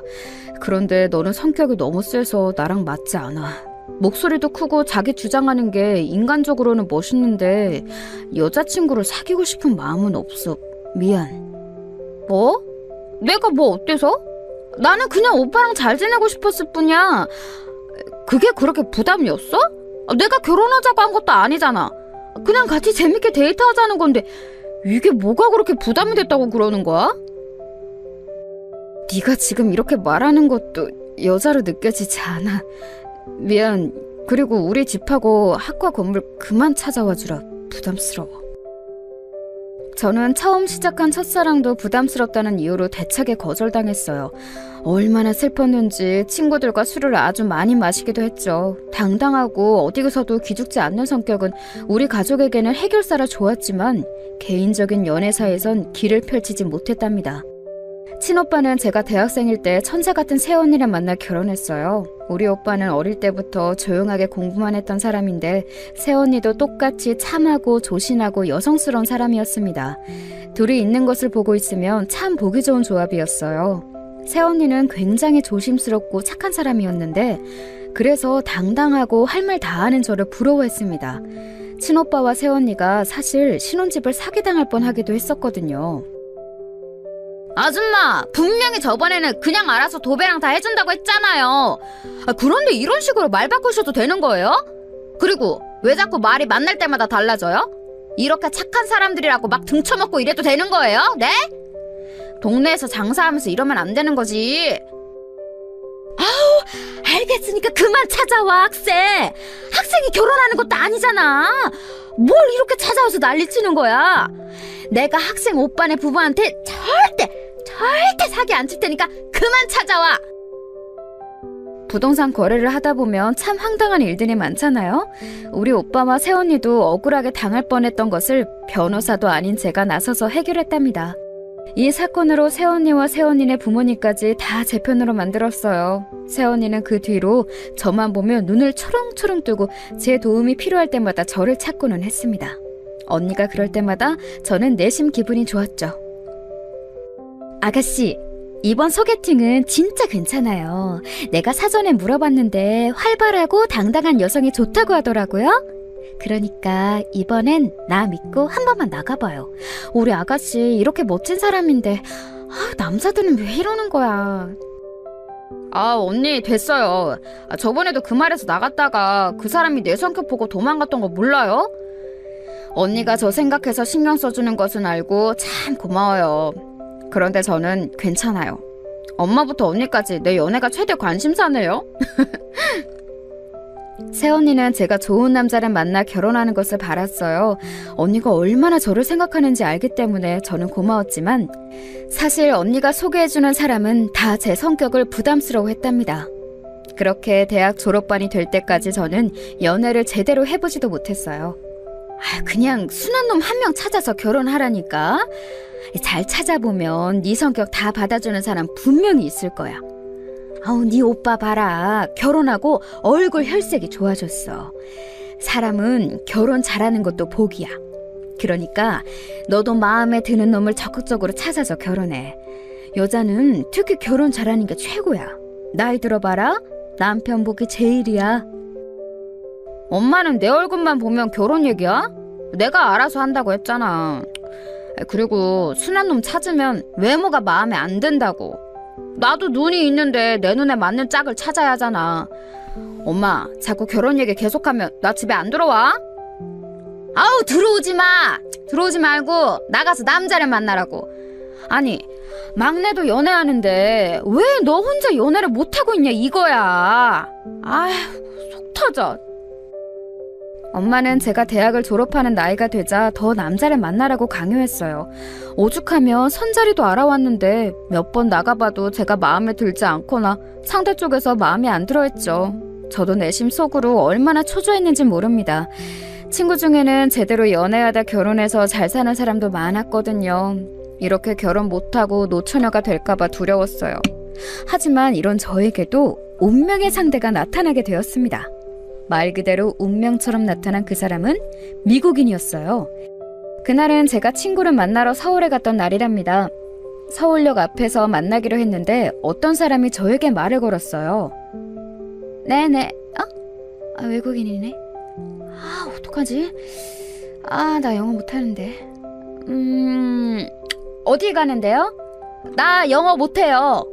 어디 간다고? 명동? 명동! 오케이, 이리 와요. 그 외국인은 한눈에 봐도 눈에 띄는 외모를 가지고 있었습니다. 원래 남들 일에 참견하는 것을 좋아하는 저는 영어도 못하면서 그 외국인을 도와주었어요. 영어를 못하니까 그냥 한국말로 말했는데 이상하게 소통이 되더라고요. 근데 이름이 뭐예요? 이름. 이름이 영어로... 네임이 뭐예요? 케빈! 케빈, 반가워요. 나는 성희. 그렇게 서로의 이름만 겨우 교환하고 케빈을 데리고 명동으로 갔어요. 그렇게 저는 친구에게 다시 가려고 했는데 케빈은 자꾸 저를 따라왔습니다. 왜 따라와요? 명동 데려다 줬잖아. 나는 서울역 다시 가야 돼요. 친구 만나러 간다고요. 친구, 프렌드. 왜 이래? 슬프게도 저는 영어를 잘하지 못했어요. 케빈도 아주 기본적인 한국 단어를 제외하고 한국어에 능통하지 못했죠. 그런데 너무 즐겁고 놀라웠던 점은 그런데도 대화가 통한다는 거였습니다. 단어만 말하는데도 뜻이 통했어요. 결국 저는 케빈을 데리고 친구를 만나러 갔습니다. 야, 뭐냐? 왜? 저 외국인 뭐야? 나 너무 당황스러워. 야, 너 언제부터 영어 잘했어? 나 영어 한마디도 못하는데 어떡해. 이렇게 갑자기 데려온다고? 말도 없이? 야, 나도 오다가 만났어. 몰라, 말이 안 통하는데 자꾸 내 옆에서 따라와서 데리고 왔어. 그래도 사람은 착해 보여. 이것 봐, 혼자 웃고 있잖아. 계속 실실 웃던데? 야, 그냥 웃어. 그렇게 케빈과 우리는 말도 통하지 않았지만 아주 재미있는 시간을 보냈습니다. 집에 갈 때가 되었는데 케빈은 저에게 자기 전화번호를 알려줬어요. 얼떨결에 번호를 교환한 저는 아주 자연스럽게 케빈과 연락을 시작했습니다. 서로 영어와 한국어가 부족해서 사전을 끼고 대화했는데 그것조차 재밌었어요. 알고 봤더니 케빈은 한국으로 여행을 온 상태였습니다. 부모님이 한국과 관련된 사업을 하시는 분들이었죠. 그렇게 케빈과 저는 연인으로 발전하게 되었어요. 처음으로 만난 남자친구가 미국인이라니 친구들 사이에서 아주 유명해졌습니다. 아이, 남자를 만나라고 했더니 미국인을 만나네? 우리 딸 진짜 내 딸이지만 너는 도대체 무슨 생각으로 사는 거야? 제발 평범하게 살 수는 없어? 너 이러다 미국 간다고 하겠다? 엄마, 안 그래도 케빈이 자기 따라서 미국 가자고 하더라. 엄마 어떻게 알았어? 나 국제 결혼해서 미국 갈 거야. 엄마 사위는 미국인이고 손주는 혼혈인 거지. 신하지 않아? 뭐? 너 그런 얘기를 이렇게 아무렇지 않게 한다고? 내가 진짜 너 때문에 미치겠어. 아이고, 여보, 빨리 여기 와서 앉아봐. 당신 딸 미국 간대. 내가 미쳐. 머리야. 도대체 누구 닮아서 이런 거야? 딸, 자세히 얘기해봐. 미국을 간다고? 너 그 미국 놈이랑 결혼해서 미국 간다고? 언제 정한 거야? 왜 그걸 지금 얘기해? 제발 뭐가 결정되면 엄마랑 아빠한테 얘기하라고 했잖아. 어젯밤에 프로포즈 받았어. 그러니까 지금 얘기하지. 엄마랑 아빠가 그랬잖아. 내 성격 다 받아주는 사람 있으면 결혼하라며? 그게 케빈이야. 한국에는 내 성격 좋아하는 남자 없잖아. 운명의 상대를 만났으니 내가 미국을 가는 게 맞지. 아유, 미치겠다, 미치겠어. 당장 그놈 데리고 와. 지금 우리 집으로 오라고 연락해. 여보, 당신은 빨리 첫째랑 며느리 불러. 가족회의 해야지. 하루도 조용하게 넘어가는 날이 없어. 응? 그렇게 케빈을 집으로 불러서 얘기하는데 저를 제외한 가족들은 영어를 잘하지 못했어요. 오빠와 새언니가 공부를 잘하긴 했어도 회화랑 시험 영어는 완전히 다른 영역이었죠. 케빈은 특유의 웃는 얼굴로 어색한 한국어로 말했습니다. 나 성이랑 결혼해요. 미국에 갈 거예요. 성이랑 나랑 운명이니까 결혼합니다. 케빈의 어색한 한국어를 듣고 부모님은 넋이 나간 표정이었습니다. 하지만 엄마랑 아빠도 알고 있었어요. 제가 한다면 아무도 못 말리는 고집의 소유자였고 또 그렇게 대학 내내 결혼할 남자를 찾았어도 찾지 못했다는 사실을요. 그렇게 얼떨결에 저와 케빈은 한국에서 결혼식을 올리게 되었습니다. 케빈의 부모님이 미국에서 한국으로 오셨는데 그래서 우리 가족은 급하게 기초영어 회화를 배우기도 했어요. 중간에서 영어와 한국어를 서로 토격하느라 힘들었지만 즐거웠습니다. 그렇게 결혼하고 저는 미국으로 가서 살게 되었죠. 케빈의 부모님은 알고 봤더니 미국에서 아주 큰 사업을 하고 있었어요. 케빈을 만나며 돈이 꽤 있는 것 같다고 생각했는데 생각보다 더 큰 회사였습니다. 덕분에 미국에서 사는 삶은 상당히 만족스러웠어요. 행복한 신혼생활을 보내면서 아이도 2명이나 출산했고 평범하게 살고 있었어요. 성희야, 엄마랑 아빠가 몸이 갈수록 점점 늙는 게 느껴지는데 우리 딸 얼굴을 잘 못 보니까 너무 속상해. 케빈하고 한국에 들어와서 몇 년이라도 살면 안 되겠니? 평생 미국에서 살면 엄마랑 아빠는 이렇게 1년에 겨우 한두 번만 보며 살아야 해? 나도 엄마랑 아빠 너무 보고 싶어. 미국 생활도 행복하고 시부모님이나 케빈이 잘해줘서 좋은데 그거랑 별개로 한국이 되게 그리워. 케빈하고 얘기해보고 결정되면 알려줄게. 케빈이 일 때문에 한국 오는 게 힘들면 내가 애들 데리고 혼자라도 가야지. 미국에 온 지 5년 정도가 지났을 때 부모님이 저를 많이 찾기 시작했어요. 그러면서 저도 동시에 향수병이 심해질 때라 한국에 가고 싶더라고요. 케빈하고 얘기했더니 케빈은 제 의견을 존중했습니다. 그런데 케빈은 시아버지의 회사를 물려받을 입장이라 오래 미국을 떠날 수가 없었어요. 결국 저는 부모님의 집으로 아이 2명을 혼자 데리고 가게 되었습니다. 아직 아이들이 어릴 때라 초등학교에 들어갈 때가 되면 미국에 다시 오는 것으로 결정하고 한국으로 떠나게 되었죠. 케빈은 시간이 날 때마다 한국에 오기로 결정했어요. 그렇게 친정에서 살기 시작했는데 처음에는 아무 문제가 없었어요. 오랜만에 본 부모님은 세월이 야속하게도 많이 늙으셨더라고요. 그래서 케빈 돈으로 여기저기 많이 놀러 다녔고 딸 노릇을 제대로 했습니다. 우리 가족에게 불행은 더 없을 것 같았죠. 그런데 한 가지 사건이 발생하게 되었습니다. 아니 막내야, 뭐라고? 이게 무슨 소리야? 얌전한 고양이가 부뚜막에 먼저 올라간다더니 뭐? 여자친구가 임신했다고? 아유 세상에. 아 여보, 성희야 어떡하니? 여자친구는 뭐 하는 사람인데? 뭐? 대학생이라고?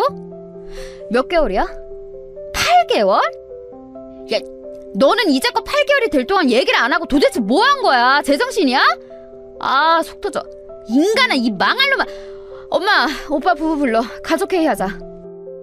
3남매 중 제일 순하고 조용했던 막내가 벼랑간 사고를 쳤거든요. 어렸을 때 너무 순해서 엄마가 공격성을 배우라고 일부러 운동 도장에 보낼 정도로 조용했던 막내였어요. 유난히 작고 말라서 괴롭히는 사람도 많았죠. 그래서 제가 그런 친구들을 대신 싸워서 혼내줄 정도였는데 그런 막내가 무려 6살이나 차이 나는 대학생 여자친구를 데려왔어요. 그것도 임신 8개월이라 지울 수도 없는 상태였죠. 막내는 대학원에 다니고 있던 상태라 둘은 모은 돈이라고는 없던 상태였습니다. 게다가 더 어이없는 것은 올케의 부모님이었어요. 우리는 돈 없어요. 내놓은 자식이니까 알아서 하세요. 지원해줄 돈은 없고 있어도 쟤한테 줄 돈은 없으니까 알아서 하세요. 결혼식장에는 갈 테니 할 거면 말하세요. 할 말 없으니까 지원 관련해서 연락할 거면 하지 마세요. 심지어 올케는 집에서 내놓은 자식이더라고요. 사실 올케의 첫인상을 보고 저는 대충 짐작하긴 했습니다. 왜냐하면 그래도 결혼 허락을 받으러 오는 자리니 엄마와 저는 진심으로 열심히 준비했거든요. 그런데 올케는 손에 아무것도 들고 오지 않았고 심지어 음식 평가도 했습니다. 그런데 갈비찜이 되게 짜요. 소금 맛이 너무 강해서 못 먹겠어요. 제가 그리고 해산물을 안 좋아해서요. 이건 못 먹겠어요. 엄마랑 저는 전날부터 올케가 온다고 열심히 준비했는데 얼마나 민망했는지 몰라요. 일단 임신한 상태고 그래도 손님이니까 별다른 소리를 하지 않았습니다. 사실 제 원래 성격이었으면 당연히 한마디 했을 텐데 엄마가 식탁 밑으로 다리를 자꾸 쳐서 입을 꼭 다물고 있었어요. 막내와 올케는 모은 돈이 없었으니 결국 선택은 하나였어요. 우리 부모님과 같이 살게 되었습니다. 올케와 막내가 같이 사니까 제가 나가야 하나 싶었는데 어차피 몇 년 있으면 저는 다시 미국에 갈 거라 굳이 집을 따로 구하지는 않았어요. 그렇게 막내와 올케와 저는 한 지붕 아래에서 살게 되었죠. 이때부터 올케와의 악연이 시작되었답니다.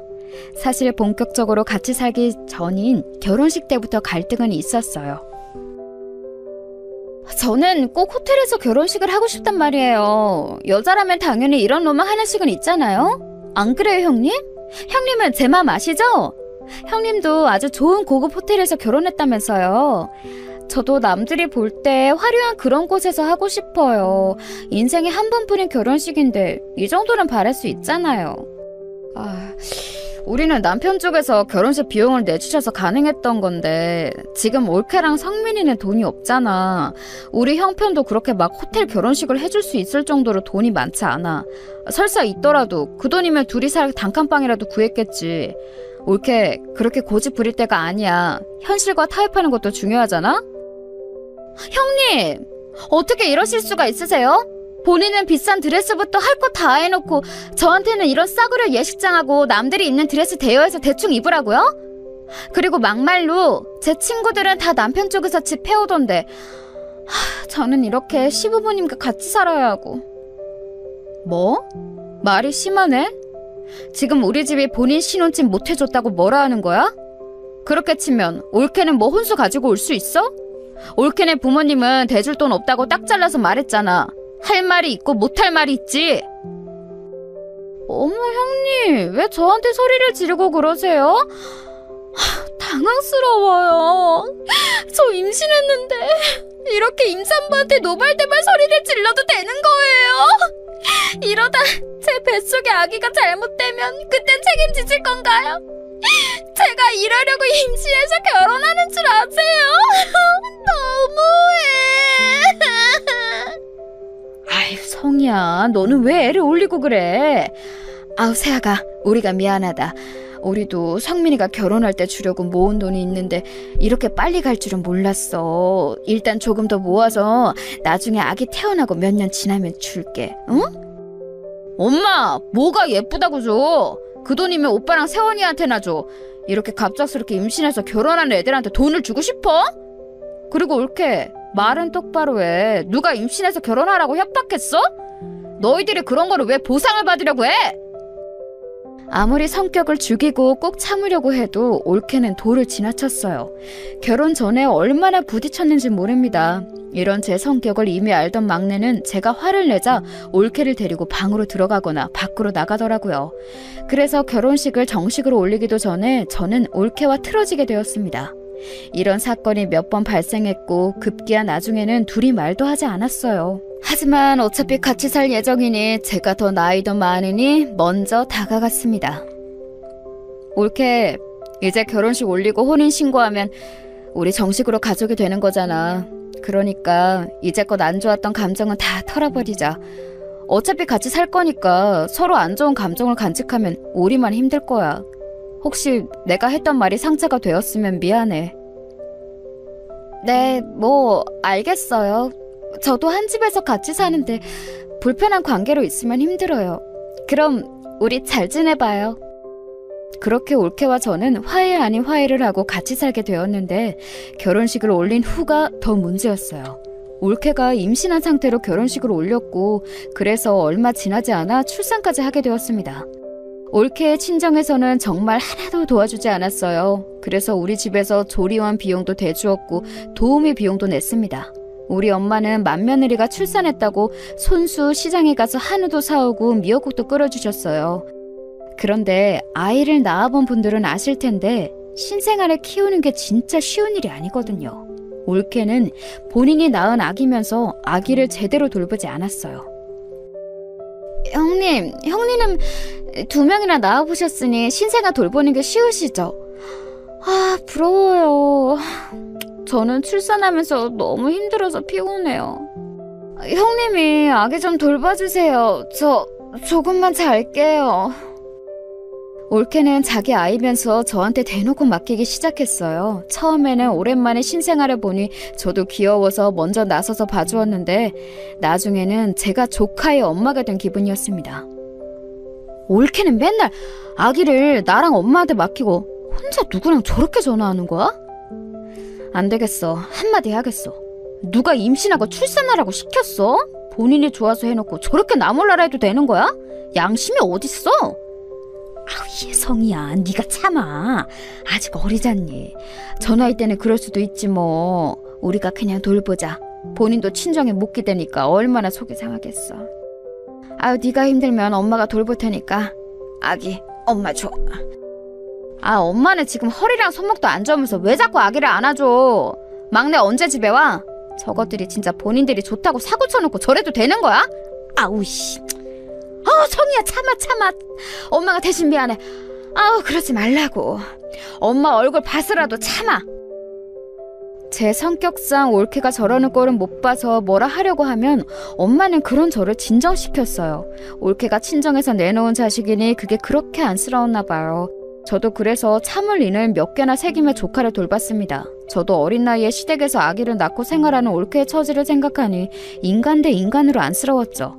자기도 마음 둘 곳이 없으니 본인 친구들과 통화하며 견디는 거라고 생각했습니다. 조카의 육아를 저와 엄마가 다 하고 올케는 본인 친구와 통화하거나 놀기 바빴어요.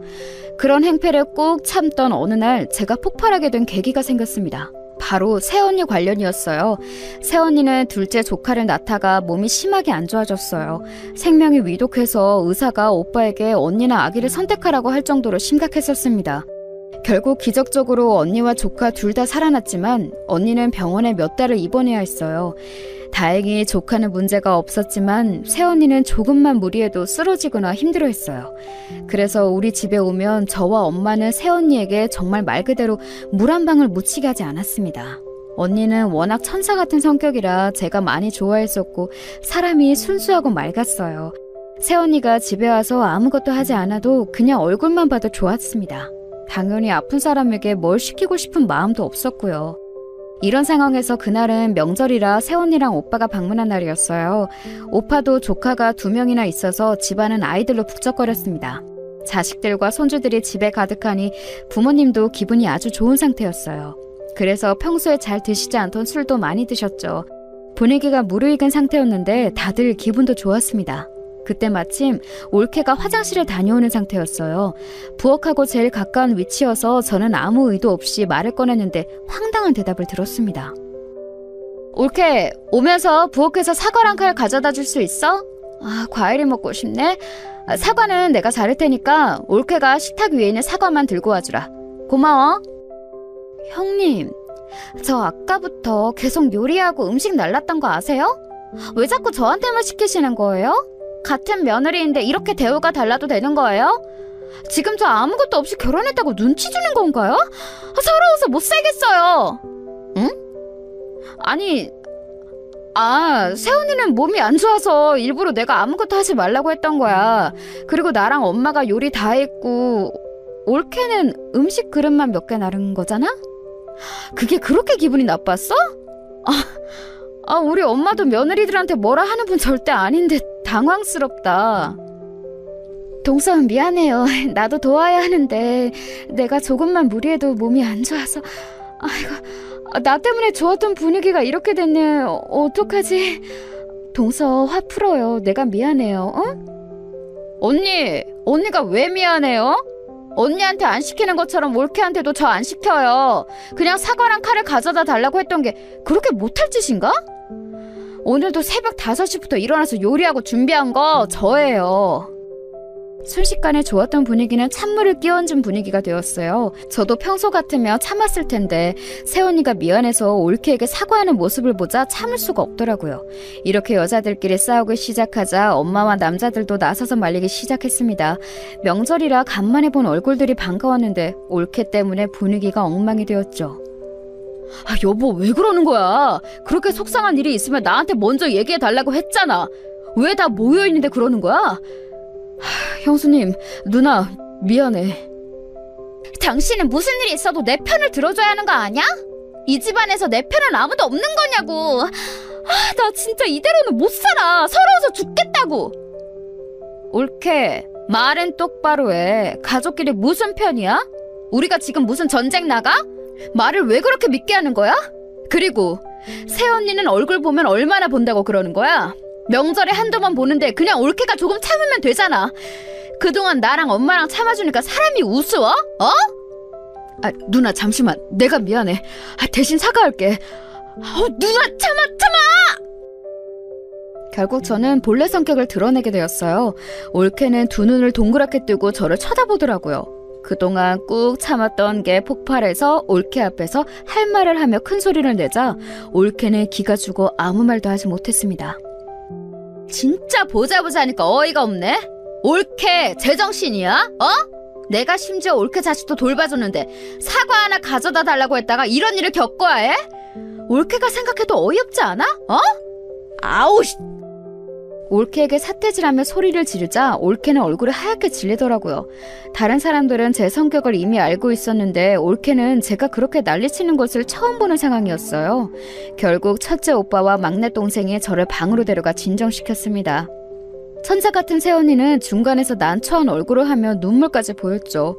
이 사건이 일어나고 올케와 저는 서로 어색한 상태로 지내게 되었습니다. 저도 올케도 서로 사과하지 않았어요. 서먹한 상태로 지내던 어느 날 남편에게 연락이 왔습니다. 성희, 나야.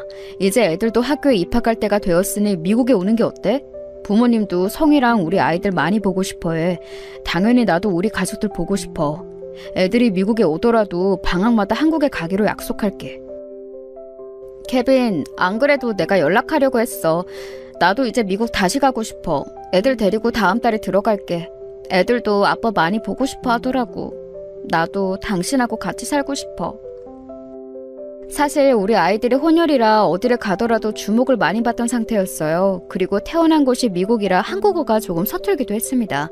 그래서 아이들이 적응을 잘하는 상태는 아니었어요. 마침 올케와도 매우 어색한 상태라 아이들도 눈치를 보던 상황이었거든요. 그래서 저는 미국으로 돌아갈 준비를 시작했습니다. 그런데 한 가지 문제가 발생했어요. 바로 우리 부모님의 건강이었습니다. 부모님이 나이가 들며 두 분이 병원도 많이 가고 몸이 쇠약해지셨어요. 특히 아빠는 암까지 걸리셔서 집에서 간호가 필수였습니다. 누나, 내가 어차피 모시고 사니까 책임지고 엄마랑 아빠 돌볼게. 그러니까 너무 걱정하지 말고 미국 가. 무슨 일 생기면 반드시 연락할 테니까 그건 걱정하지 말고.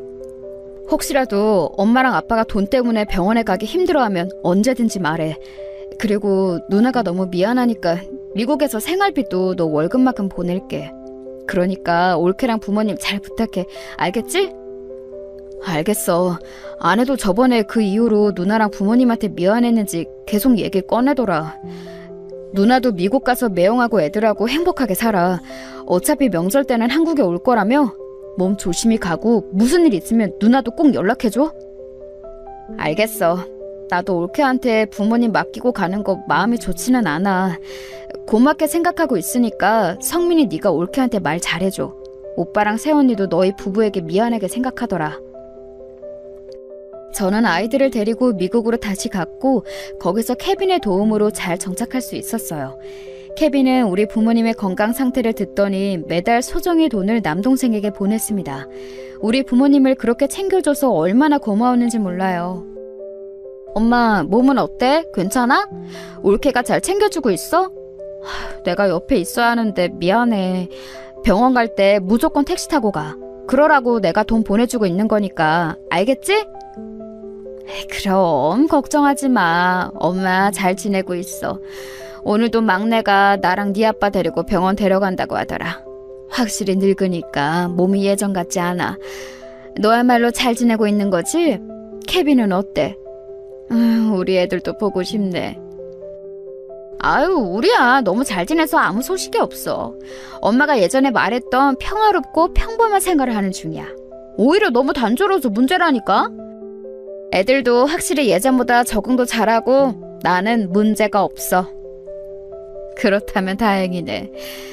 성희야, 엄마 이제 병원 갈 준비해야 해서 이만 끊을게. 케빈에게 안부 전해줘. 엄마가 아빠한테도 너한테 연락 왔다고 얘기할게. 다음에 다시 연락하자. 미국에 와서도 저는 부모님과 연락을 꾸준하게 주고받았어요. 올케가 불편할 수도 있어서 직접적인 연락은 주고받지 않았고 엄마나 남동생을 통해 안부를 전했습니다. 늙은 부모님을 모시고 사는 게 쉽지 않다는 것을 저도 이미 알고 있었어요. 그래서 매달 보내는 돈 이외에도 주기적으로 값비싼 선물을 보냈습니다. 성민아, 이번 방학 때 지연이 여기로 보낸다고 했지? 누나가 케빈하고 얘기했는데 네 매형도 환영이래.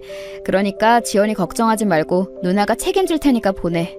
혹시 몰라서 얘기하는데 경제적인 그런 거는 신경 쓰지 마.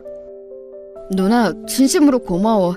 이렇게 지연이 방학 때마다 무료로 누나네 집에 보내면서 지연이가 영어가 많이 늘었어. 이 은혜를 어떻게 갚아야 할지 모르겠어. 그리고 지연이가 미국 가는 것을 너무 좋아해. 확실히 한국하고 문화가 달라서 그런가 봐. 나중에 지연이가 혹시라도 유학하고 싶다고 하면 얘기해. 누나 집에서 보내면 되잖아. 가족이 서로 좋다는 이유가 뭐니? 이렇게 서로 돕고 사는 거지. 게다가 네가 올케랑 늙은 부모님도 돌보고 있으니까 누나가 오히려 더 고마워. 안 그래도 아내가 부모님을 잘 돌보는 것 같아서 나도 좋아. 나한테 자기가 알아서 할 테니 전혀 신경 쓰지 말라고 하더라. 덕분에 회사 일에 집중할 수 있어. 나도 아내가 저렇게 변할 줄은 몰랐어. 고마운 마음에 조카가 한국에서 방학마다 미국에 오면 우리 집에서 무료로 재워주기도 했어요. 재워주기만 했을 뿐만 아니라 우리 아이들과 같이 놀이공원이나 공원에 데려가기도 했습니다. 올 때마다 맛있는 것을 먹이고 최대한 할 수 있는 모든 것을 해주었어요. 케빈도 조카가 오면 진심으로 친절하고 다정하게 대해주었죠. 이건 다 올케가 우리 부모님을 전적으로 돌봐서 고마운 마음에서 나온 행동이었습니다. 그런데 이렇게 지낸 지 몇 년이 지나고 믿기 힘든 일이 일어났어요. 시간이 흐르며 부모님의 건강은 더욱 안 좋아지기 시작했습니다. 실제로 제가 한국에 가면 부모님이 확 늙어 있어 속상했어요. 저는 그래서 올케가 당연히 우리 부모님을 돌봐주는 것에 대해 미안하고 고마웠습니다. 매달 보내는 돈 이외에도 수도 없이 선물을 보내고 갈 때마다 거액의 돈을 주고 왔어요. 이런 생활이 지속되던 어느 날이었습니다. 엄마에게 먼저 연락이 오는 경우는 잘 없는데 전화가 울려 받았더니 엄마였어요. 엄마, 무슨 일이야? 엄마가 먼저 연락도 하고 너무 좋다. 이따 케빈 오면 같이 있을 때 연락하려고 했었는데. 아무튼 혹시 안 좋은 일이 있는 거 아니지? 성희야, 우리 딸 너무 보고 싶다, 성희야. 엄마 너랑 살고 싶어. 엄마? 왜 울어? 엄마 어디 아픈 거야? 내가 빨리 성민이한테 연락해서 엄마 병원 데리고 가라고 할까? 엄마 왜 그래? 일단 진정하고 침착하게 말해봐. 내가 그동안 꼭 참았는데 이제 도저히 못 버티겠어, 성희야. 막내 며느리가 네 아빠랑 나한테 너무 못되게 굴어서 살 수가 없다. 이러다가 나 진짜 아무 말도 못하고 요양원에 보내질 것 같아서 무서워. 지금도 며느리가 집에 없어서 이렇게 연락하는 거야. 나 너무 서럽고 더는 못 버티겠어. 너의 아빠도 불쌍해. 뭐라고? 엄마 지금 그게 무슨 소리야? 올케가 엄마랑 아빠한테 못되게 군다고? 내 앞에선 착하게 챙기던데? 내가 그래서 한국 갈 때마다 감동했었잖아. 엄마 자세히 말해봐. 나 지금 믿을 수가 없어서 그래. 올케가 대체 무슨 짓을 한 거야? 그거 다 연기고 가식이야. 아들이 없고 집에 우리만 있으면 자꾸 꼬집고 욕하고. 그래, 늙었으면 그냥 빨리 뒤지라고 하고 귀찮게 하지 말고 요양원으로 꺼지래. 나 진짜 서러워서 살 수가 없어. 네 아빠는 누워만 있는데 종일 저런 폭언을 듣고 있어. 불쌍해. 저는 엄마의 말을 듣고 그만 전화기를 놓치고 말았어요. 인생 살면서 그렇게 놀랐던 날이 없었습니다. 배신감에 온몸이 바들바들 떨리기 시작했어요. 다시 전화기를 주워 엄마와 대화하는데 믿을 수가 없었습니다. 엄마, 그거 진짜지? 나 지금 당장 비행기표 끊을 거야. 내가 그동안 올케한테 해준 게 얼마인데 어떻게 그럴 수가 있지? 이렇게 배신해도 되는 거야? 나는 엄마가 그렇게 올케한테 당하는 것도 모르고 조카 오면 지극정성으로 돌봤는데 나 배신감에 온몸이 떨려. 엄마, 기다려. 저는 진짜로 전화를 끊자마자 바로 한국에 가는 비행기표를 끊었습니다. 케빈에게 전화를 걸어 상황을 설명했더니 케빈도 아이들은 걱정하지 말고 친정으로 가라고 했어요. 저는 공항에 가서 출발하기 전에 한국에 있는 오빠에게 전화를 걸었습니다. 오빠, 새언니랑 같이 내일 우리 집으로 와. 나 지금 한국 가는데 절대 아무에게도 알리지 말고 나랑만 연락해. 막내한테도 아무 말도 하지 마. 그냥 묻지 말고 궁금해도 일단 내일 집으로 와. 오면 무슨 말인지 알게 될 거야. 한국으로 가는 내내 저는 진정하려고 애를 썼습니다. 심호흡하고 아무리 진정하려 해도 손이 계속 떨리더라고요. 결국 인천공항에 도착하자마자 청심환을 2개나 사서 먹었습니다. 바로 친정으로 아무 언질도 없이 그대로 택시를 타고 달려갔어요. 오빠네 부부에게 연락했더니 곧 도착한다 해서 같이 조용히 초인종도 누르지 않고 들어갔습니다. 그리고 엄마의 말이 사실인 것을 알게 되었어요. 이 늙은이들아, 늙었으면 빨리 죽으라고. 귀찮아. 아니다, 죽으면 내가 돈을 못 받으니까 확 요양원에 보내던지 해야지. 그리고 네 딸 올 때만 내가 요양원에서 데리고 오면 되잖아? 올케는 우리가 들어온 것을 모르고 있었어요. 제가 정말 놀랐던 점은 심지어 올케는 아픈 우리 엄마에게 집안일을 시키고 있다는 점이었어요. 본인은 소파에 누워있고 우리 엄마는 아픈 몸으로 열심히 바닥을 닦고 있었죠. 그 모습을 보자마자 저는 올케에게 달려들었습니다. 깜짝이야. 어머, 형님. 어머머머머. 잠시만요. 이거 녹화 말씀하세요. 내 머리. 형님. 미친 듯이 달려들어 올케의 머리채를 잡고 흔들었어요. 엄마는 우리가 방문한 것을 보고 울음을 터뜨리셨습니다. 아니, 이게 무슨 일이야? 재수씨 미쳤어요? 지금 우리 부모님을 이런 식으로 대한 거예요? 우리는 그것도 모르고 매달 돈을 보냈던 거고? 엄마, 진작 말했었어야지. 우리 엄마, 불쌍한 우리 아빠. 동서, 그렇게 안 봤는데 진짜 무서운 사람이네요. 이런 식으로 시부모님을 대하고 있었어요? 어떻게 사람이 그래요? 사람 대 사람으로 어른한테 이러면 안 되는 거잖아요. 어머님, 저희 집으로 가요. 아이고, 우리 새끼들이 왔구나. 아유, 내 자식들. 내가 너무 서러워서 살 수가 없어. 막내 아들이 없으면 이렇게 나를 구박해. 네 아빠는 누워만 있는데 잘 챙겨주지도 않아. 올케의 머리를 잡고 저는 미친 듯이 퍼붓기 시작했어요. 욕설과 함께 난리를 피우니 올케는 엉엉 울며 빌었습니다. 지금 네가 한 행동 내가 다 녹음했어. 나 절대 그냥 안 넘어가. 내 동생한테 다 말할 거야. 너 친정도 없어서 갈 곳도 없지? 이혼당해서 어디 혼자 살아봐. 감히 우리 부모님한테 저렇게 돼?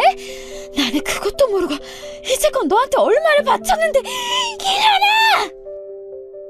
죄송해요. 제가 죄송해요. 형님, 한 번만 봐주세요. 제가 미쳤었나봐요. 저 다시는 안 그럴게요. 제발요. 저 이혼당하면 갈 곳이 없어요. 제발요. 저 이대로 쫓겨나면 할 수 있는 것도 없어서 아무것도 하지 못해요. 그러게 잘했어야지. 이자껏 받을 동안은 우리 부모님 잘 챙겨주지도 않았으면서 말이 많아. 이 망할년아, 당장 나가. 나는 이것도 모르고 그동안 너한테 바친 가방이 몇 개야? 마침 오빠와 새언니가 같이 가서 증인도 많았어요. 이 사태를 남동생에게 알리니 남동생도 난리가 났습니다. 당신이 어떻게 이럴 수가 있어? 나는 그것도 모르고 이제껏 당신에게 우리 부모님을 맡긴 거야? 자기가 알아서 할 테니 아무 걱정하지 말라고 했잖아. 이혼해. 나 당신하고는 못 살아. 지연이는 내가 키울 테니까 당장 우리 집에서 나가! 여보, 내가 잘못했어. 제발. 나 다시는 안 그럴게. 제발. 나 이혼당하면 어디로 가? 길거리에서 살아야 해. 제발. 형님, 어머니, 제가 잘못했어요. 용서해주세요. 올케는 손이 닳도록 싹싹 빌기 시작했어요. 하지만 가족들은 이미 그 광경을 봤으니 마음을 돌리지 않았습니다. 특히 남동생이 아내에 대한 배신감이 아주 심했어요. 알고 봤더니 본인이 알아서 다 챙길 테니까 동생 보고 신경 쓰지 말라고 했더라고요. 그러면서 받을 돈은 다 받고 있었던 거예요. 모든 사실이 탄로나고 실제로 남동생과 올케는 그대로 이혼하게 되었습니다. 그리고 부모님은 천사 같은 새언니와 첫째 오빠가 모시기로 결정했어요. 무려 새언니가 나서서 우리 부모님을 모시고 싶다고 얘기했습니다. 케빈에게 말했더니 올케에게 주었던 돈의 2배를 새언니에게 주자고 하더라고요. 아휴, 저는 돈 필요 없어요. 그동안 우리 시부모님께 받은 사랑이 얼만데요. 괜찮아요. 언니처럼 이렇게 착한 사람이 제 새언니라니 저는 너무 기뻐요. 언니, 부담스럽게 생각하지 말고 잘 들으세요. 케빈하고 얘기했는데 아무래도 아픈 노인 2분 모시는 거 힘들잖아요. 고급 아파트를 새로 사드릴 테니 거기 들어가서 사세요. 천사 새언니는 끝까지 돈을 받지 않겠다고 했습니다. 그래서 저와 케빈은 상의 끝에 서울 강남에 있는 고급 아파트를 얻어주었어요.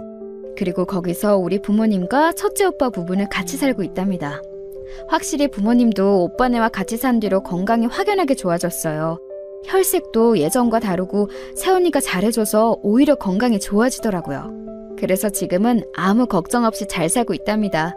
올케는 어디서 뭐를 하고 지내는지는 모르겠지만 솔직한 심정으로는 잘 살지 못했으면 좋겠어요. 우리 부모님한테 했던 짓을 떠오르면 평생 거지처럼 살길 바랍니다. 여기까지가 제가 준비한 사연인데요. 여러분 어떻게 들으셨나요? 재밌고 흥미롭게 들으셨으면 다행입니다. 그럼 이만 마치겠습니다. 들어주셔서 감사합니다.